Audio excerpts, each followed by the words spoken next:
Punjabi radio USA पेश करता है अज दा दिन सिख इतिहास विच।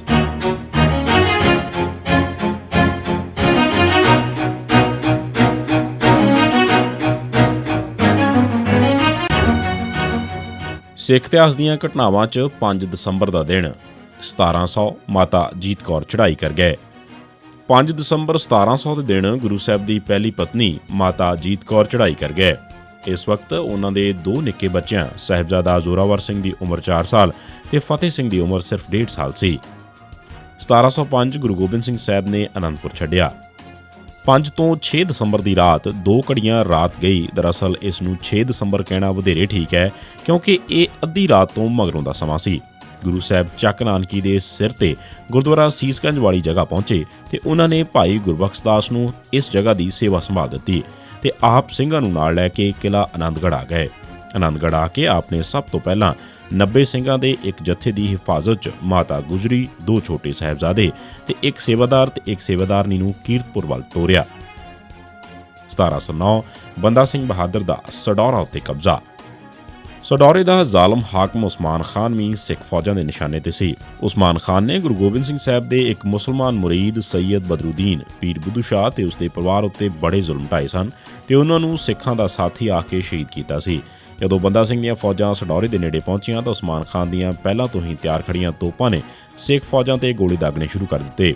इस नाल कई सिंह शहीद हो गए, पर इस दे बावजूद सिख फौजी अगे वधदे गए। इस बार फिर पीर बुद्धू शाह के मुरीदां ने अहम रोल अदा किया। उन्होंने किले के अंदर राबता बना के उन्हों तो किले का दरवाज़ा खुलवा लिया तो किले ते कब्जा कर लिया। उस्मान खान नूं गिरफ्तार करके सजाए मौत दी गई।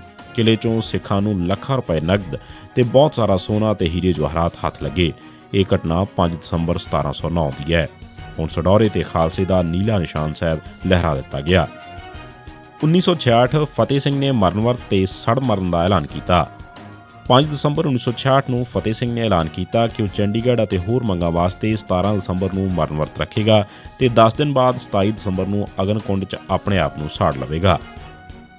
1985 ਜਸਟਿਸ ਅਜੀਤ ਸਿੰਘ ਬੈਂਸ ਨੇ ਦੱਸਿਆ ਕਿ ਬਰਨਾਲਾ ਸਰਕਾਰ ਨੇ ਸਿਰਫ 26 ਸਿੱਖ ਹੀ ਰਿਹਾ ਕੀਤੇ ਸਨ।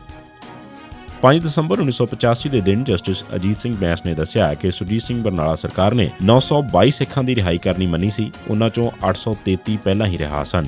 466 ਕੇਸਾਂ ਦੀ ਵਾਪਸੀ ਅਜੇ ਨਹੀਂ ਹੋਈ ਸੀ। 139 ਨੂੰ ਕੇਸ ਵਾਪਸ ਹੋਣ ਤੋਂ ਪਹਿਲਾਂ ਹੀ ਸਜ਼ਾ ਹੋ ਚੁੱਕੀ ਹੈ। 81 ਕੇਸ ਅਦਾਲਤਾਂ ਨੇ ਵਾਪਸ ਲੈਣ ਦੀ ਇਜਾਜ਼ਤ ਨਹੀਂ ਦਿੱਤੀ, ਯਾਨੀ ਸਿਰਫ 26 ਸਿੱਖ ਹੀ ਰਿਹਾ ਕੀਤੇ। ਹੋਰ 224 ਸਿੱਖ ਤਾਂ ਅਜੇ ਨਜ਼ਰਬੰਦ ਸਨ। 1985 ਜਲੰਧਰ ਸਿੱਖ ਜਲੂਸ ਤੇ ਪੁਲਿਸ ਫਾਇਰਿੰਗ। 5 ਦਸੰਬਰ 1985 ਨੂੰ ਜਲੰਧਰ 'ਚ ਸਿੱਖ ਸਟੂਡੈਂਟ ਫੈਡਰੇਸ਼ਨ ਨੇ ਬਰਨਾਲਾ ਸਰਕਾਰ ਵਿਰੁੱਧ ਜਲੂਸ ਕੱਢਿਆ, ਜਿਸ ਤੇ ਪੁਲਿਸ ਨੇ ਫਾਇਰਿੰਗ ਕੀਤੀ ਤੇ ਬਹੁਤ ਸਾਰੇ ਸਿੱਖ ਜ਼ਖਮੀ ਹੋ ਗਏ। ਇਸੇ ਦਿਨ DAV ਕਾਲਜ ਕੋਲ ਸਟੂਡੈਂਟਸ ਉੱਤੇ ਟੀਅਰ ਗੈਸ ਵੀ ਛੱਡੀ ਗਈ। 1986 ਦਿੱਲੀ 'ਚ ਗੁਰੂ ਤੇਗ ਬਹਾਦਰ ਸਾਹਿਬ ਦੇ ਸ਼ਹੀਦੀ ਪੁਰਬ ਦੇ ਜਲੂਸ ਤੇ ਪਾਬੰਦੀ। ਗੁਰਦੁਆਰਾ ਬਗਲਾ ਸਾਹਿਬ ਉੱਤੇ ਫਾਇਰਿੰਗ ਕਰਕੇ CRPF ਨੇ 3 ਸਿੱਖ ਮਾਰੇ। 5 ਦਸੰਬਰ 1986 ਨੂੰ ਪੁਲਿਸ ਵੱਲੋਂ ਗੁਰੂ ਤੇਗ ਬਹਾਦਰ ਸਾਹਿਬ ਦੇ ਸ਼ਹੀਦੀ ਪੁਰਬ ਦੇ ਜਲੂਸ ਤੇ ਪਾਬੰਦੀ ਲਾ ਦਿੱਤੀ ਗਈ। ਇਸੇ ਦਿਨ CRPF ਦਾ ਘੇਰਾ ਤੋੜਨ ਵਾਸਤੇ ਚਲਾਏ ਟਰੱਕ ਹੇਠ 3 ਪੁਲਸੀਏ ਰਗੜੇ ਗਏ।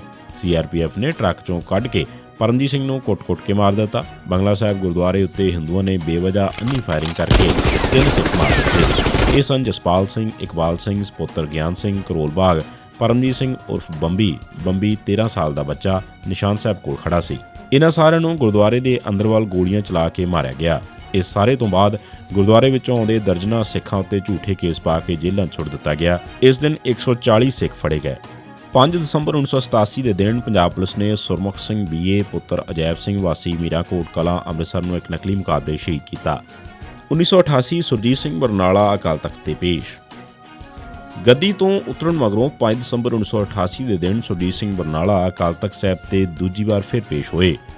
ਉਹਨਾਂ ਨੇ ਇਸ ਸੰਬੰਧ 'ਚ ਪਹਿਲਾਂ ਹੀ ਪੂਰੀ ਤਰ੍ਹਾਂ ਗੱਲਬਾਤ ਕੀਤੀ ਹੋਈ ਸੀ। ਉਹ ਪ੍ਰੋਫੈਸਰ ਦਰਸ਼ਨ ਸਿੰਘ ਅੱਗੇ ਸਾਂਝਾ ਅਕਾਲੀ ਦਲ ਬਣਾਉਣ ਬਾਰੇ ਹੁਕਮਨਾਮਾ ਨਾ ਮੰਨਣ ਦੇ ਨੁਕਤੇ ਤੇ ਪੇਸ਼ ਹੋਏ ਸਨ, ਨਾ ਕਿ 30 ਅਪ੍ਰੈਲ 1986 ਦੇ ਦਿਨ ਦਰਬਾਰ ਸਾਹਿਬ ਤੇ ਹਮਲਾ ਕਰਨ ਦੇ ਜੁਰਮ ਦੀ ਮੁਆਫੀ ਮੰਗਣ ਵਾਸਤੇ। ਇਸ ਤੋਂ ਵੀ ਵੱਡੀ ਗੱਲ ਇਹ ਸੀ ਕਿ ਸੁਰਜੀਤ ਸਿੰਘ ਬਰਨਾਲਾ ਹੋਰਾਂ ਨੇ ਪੇਸ਼ ਹੋ ਕੇ ਕੋਈ ਗੁਨਾਹ ਨਹੀਂ ਮੰਨਿਆ ਤੇ ਸਿਰਫ ਇਹੀ ਕਿਹਾ ਕਿ ਜੇ ਮੈਥੋਂ ਕੋਈ ਗਲਤੀ ਹੋਈ ਹੈ ਤਾਂ ਮੈਨੂੰ ਮਾਫ ਕਰ ਦਿੱਤਾ ਜਾਵੇ। ਉਹਨਾਂ ਨੇ ਅਕਾਲ ਤਖਤ ਸਾਹਿਬ ਤੋਂ ਬਗਾਵਤ ਕਰਕੇ ਲੌਂਗੋਵਾਲ ਪਿੰਡ 'ਚ ਜਲਸਾ ਕਰਕੇ ਚੈਲੰਜ ਕਰਨ ਦੇ ਗੁਨਾਹ ਦੀ ਵੀ ਮੁਆਫੀ ਨਾ ਮੰਗੀ। ਇਹ ਸੀ ਸਿੱਖ ਇਤਿਹਾਸ ਦੀਆਂ ਘਟਨਾਵਾਂ 'ਚ 5 ਦਸੰਬਰ ਦਾ ਦਿਨ।